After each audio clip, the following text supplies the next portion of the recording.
Men yaqinda bir kitobni o'qidim va tekshirishga qaror qildim.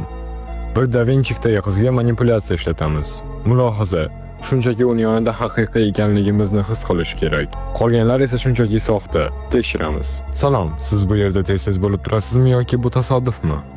Ba'zan zerikkanimda, senchi? Ba'zida, ammo ko'pincha bu yerda 200 namachi odamlar. Men chuqurroq muloqotga o'rganib qolganman. Darhol sharoit yarating va yuqori kontrast.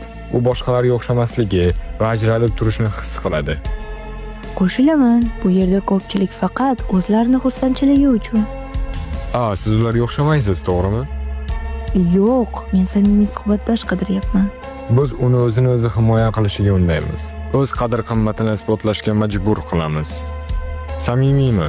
Bu siz haqingizda gapirilayotganga o'xshaydi. Siz tez-tez o'zingizni ko'rsatasizmi?